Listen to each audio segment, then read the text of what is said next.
மருத்துவ கலந்தாய்வில் விடுபட்ட மாணவர்களை மீண்டும் மருத்துவ படிப்பில் சேர்வதற்கான பணிகள் நடந்து கொண்டிருப்பதாக உயர்நீதிமன்றத்தில் தமிழக அரசு தெரிவித்துள்ளது.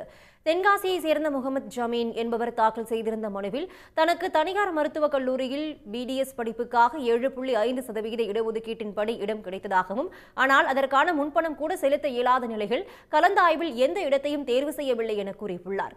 வழக்கை விசாரித்த நீதிபதிகள் கிருபாகரன், புகழேந்தி அமர்வு இந்த விவகாரத்தில் எடுக்கப்பட்ட நடவடிக்கை குறித்து அரசு தரப்பு வழக்கறிஞர் கேள்வி எழுப்பினார். மருத்துவ கலந்தாய்வில் விடுபட்ட மாணவர்களை மீண்டும் மருத்துவ படிப்பில் சேர்வதற்கான முயற்சிகள் நடந்து கொண்டிருப்பதாகவும் 2 நாட்கள் அவகாசம் வேண்டும் என்றும் கேட்ட அரசு வழக்கறிஞர் நல்ல அறிவிப்பு வரும் என்று தெரிவித்தார். வரும் காலங்களில் அரசு பள்ளியில் பயின்று உயர்கல்விக்கு செல்லும் அனைத்து மாணவர்களின் கட்டணத்தையும் அரசே ஏற்கலாம் என கருத்து தெரிவித்த நீதிபதிகள் வழக்கை வரும் 4ஆம் தேதிக்கு ஒத்திவைத்தனர்.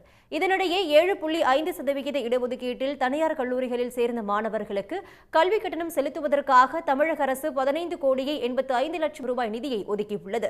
இதேபோல் அரசு கல்லூரிகளில் இணைந்த மாணவர்களுக்கு கல்வி கட்டணம் செலுத்த 3,10 லட்சம் ரூபாய் நிதி ஒதுக்கப்பட்டுள்ளதாக தமிழக அரசு தெரிவித்துள்ளது. 6 முதல் 12ஆம் வகுப்பு வரை அரசு பள்ளிகளில் படித்தால் மட்டுமே 7.5% இடஒதுக்கீடு வழங்கப்படும் என்ற அரசாணையை எதிர்த்த வழக்கில் தமிழக அரசு பதிலளிக்க சென்னை உயர்நீதிமன்றம் உத்தரவிட்டுள்ளது. சேலத்தை சேர்ந்த தீபா என்ற மாணவி 7ஆம் வகுப்பு முதல் அரசு பள்ளியில் பயின்ற தனக்கு 7.5% இடஒதுக்கீட்டில் மருத்துவ படிப்பில் சீட் கிடைக்கவில்லை என வழக்கு தொடர்ந்திருந்தார்.